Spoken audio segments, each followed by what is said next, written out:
Welcome again to another Curator's Chat. I'm Jason French, Curator of Collections at the Behringer-Crawford Museum. Today we are at U.S. playing cards in Erlanger, and I'm here with Craig Townsend. What is one of your favorite stories of the history of U.S. playing cards? Wow, that is a very big question, Jason. I will tell you that I have been with the company now for 2 years, and we have such a rich history. We've been so invested in culture and all of, the history of playing cards across the globe as well as in North America.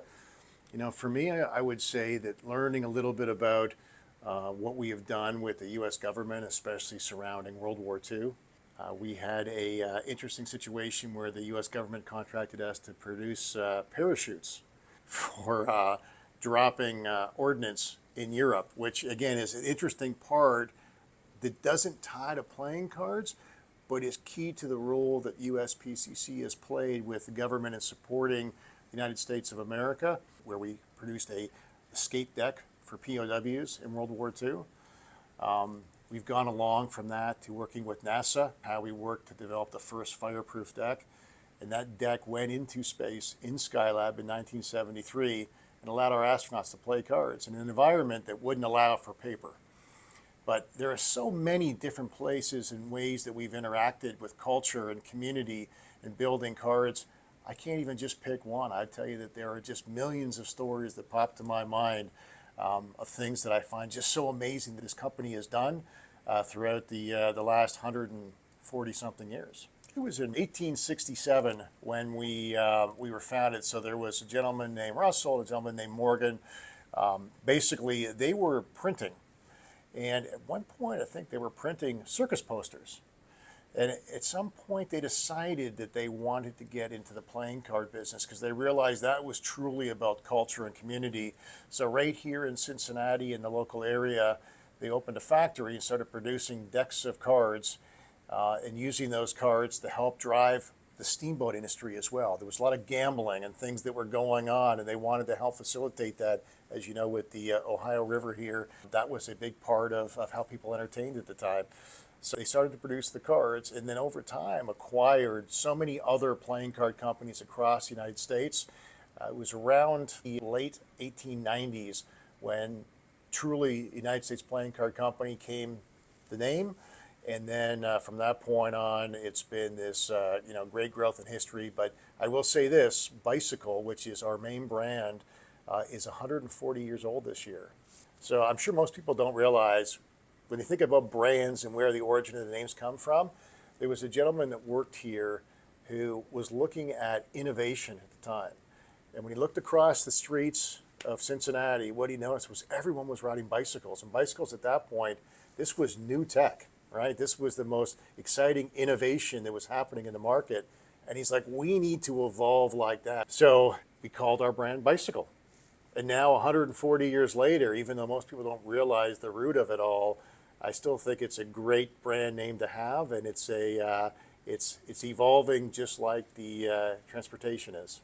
Several presidents along the way have collected sort of the legacy and what we have done here first at Norwood, Factory 52, as well as here in Erlanger. A record of the decks. We've got plates, we've got samples and cards, production items, and that was always collected just as a way to have that archive so we could trace back to it, and if we wanted to reprint, we could. But one of the other presidents started to collect the history of playing cards. So we've now got this very extensive archives that has decks of cards dating back to the 1600s.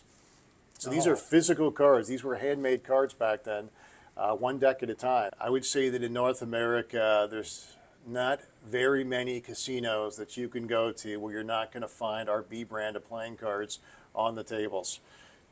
We were very proud to say that last year we actually produced over 100 million decks right here in Erlanger, Kentucky. We've got this really proud and rich history with the gaming operators and the casinos around.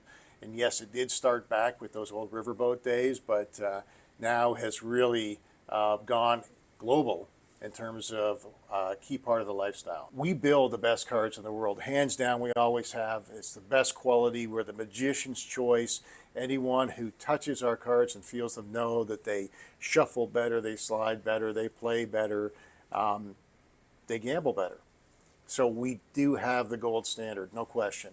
But I think that we see how culture is evolving now, especially with the people's quick in and outs of how they entertain friends and family and needing to deliver solutions. We need to do a better job of educating, right, consumers on how to play and all the great options they have. The best card games have been around for decades and decades, and even some of the kind of big games, you'll see those playing card games, they're based on really core card play fundamentals. So whatever your game is, for us, we want to ensure that we're delivering the information, the how to play, and that the cards that we continue to deliver, which will be the best quality always, are accessible but also understandable. I know that when I first got here, and it's been a couple of years, the questions I always asked people was, well, how did you learn how to play cards? And the answer was always, my grandmother taught me, or my aunt and uncle taught me, or we played as a family every Saturday night. And I think that that is something to really be cherished. And I think it's something that brings all the generations together. So all we want to do is ensure that as we move forward into the future, that we continue to deliver both the knowledge, but continue to also delight and surprise with some of the great designs that we have. Because as I mentioned, every deck of cards is a piece of art. So how can we really choose and use current culture to ensure that we're delivering cards that really, bring people together and have them feel connected? Well, thank you, folks, for watching this Curator's Chat. I hope you've learned something, you've enjoyed it, and feel free to like and subscribe. We'll see you in our next Curator's Chat.